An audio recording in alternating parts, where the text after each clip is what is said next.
இப்போ நம்ம என்ன பார்க்க போகிறோம்னு பார்த்தீங்கன்னா அவுத்திக்கீரை பொரியல் தான் பார்க்க போகிறோம். இது உடம்புக்கு ரொம்ப ரொம்ப நல்லது. வயிற்று புண்ணு, வாய் புண்ணு எல்லாமே ஆறிடும். இது மருத்துவ குணம் கொண்டது.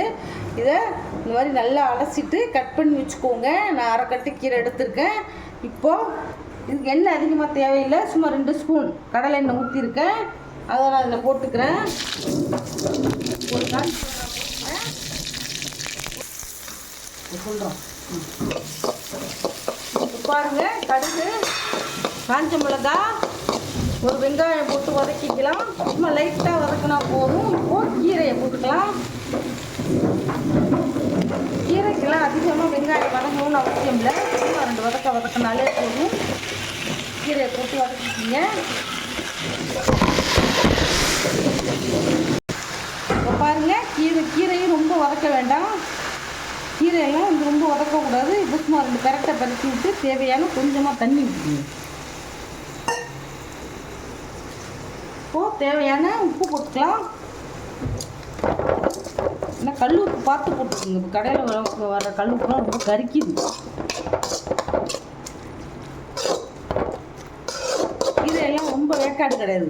இன்னும் 2 நிமிஷம் 3 நிமிஷம் தான். ஏன்னா கீரை வெந்ததுக்கு அப்புறம் கூட நீங்கள் வந்து உப்பு போட்டுக்கலாம். ஏன்னா கீரை அதிகமாக இருக்கும்போது நம்ம அதிகமாக சில பேர் உப்பு போட்டுருவாங்க. கீரை கொஞ்சம் ஒரு அரை வேக்காடு வெந்ததுக்கு அப்புறம் பார்த்தீங்கன்னா கம்மியாகிடும். அப்போ உப்பு போட்டோம்னா கரெக்டான அளவு இருக்கும் உப்பு. இப்போ கீரை வந்து அலண்டு போய் நல்லா இருக்காது. இப்போ இருக்கட்டும், 10 நிமிஷம் கழிச்சு பார்க்கலாம். இப்போ பாருங்கள், கீரை நல்லா வந்துருச்சு. அவுத்திக்கீரை பாலக்கீரை மாதிரி சூப்பராக இருக்கும். நல்லா டேஸ்டியாக இருக்கும். யாரும் பிடிக்காதுன்னு சொல்லவே மாட்டாங்க. எப்போவுமே கீரை பொரியல்லாம் பார்த்தீங்கன்னா தேங்காய் நிறையா போட்டால் தான் இன்னும் டேஸ்ட்டு கொடுக்கும். இங்கே பாருங்கள், நான் ஒரு பெரிய மூடியில் அரை மூடி தேங்காய் திருவி வச்சுருக்கேன். திருவி போட்டுக்கிறேன். கீரைலாம் சும்மா ஒரு 3 நிமிஷம் 4 நிமிஷம் வேக்காடு தான். பச்சை நிறம் வராமல் இருக்குது.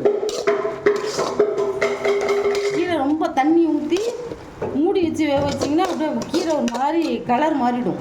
அது பார்க்கவே நல்லா இருக்காது, ருசியாகவும் இருக்காது. கீரை ருசி கெட்டு போயிடும். இவங்க எப்படி பச்சையாக இருக்குது கீரை. எந்த கீரை பொரியல் செஞ்சாலும் தேங்காய் நிறையா திரும்பி போடுங்க. சில கீரை வந்து டேஸ்ட்டாக இருக்காது. அதை என்ன பண்ணுவோம், பாதி கட்ட செஞ்சுட்டு நல்லா இல்லைன்னா செய்ய மாட்டோம். அதுக்கு அந்த மாதிரி கீரையெல்லாம் தேங்காய் பூ நிறையா போட்டு செஞ்சோம்னா நல்லா டேஸ்ட்டாக இருக்கும். பாருங்கள், கீரை நல்லா வெந்துருச்சு. மேக்ஸிமம் ரொம்ப வந்து ஒரு 15 நிமிஷம் தான் இது ஆகும். கீரைனாலே அவ்வளோதான் ஆகும். அது இவ்வளோ பொலன்னு இருக்குது.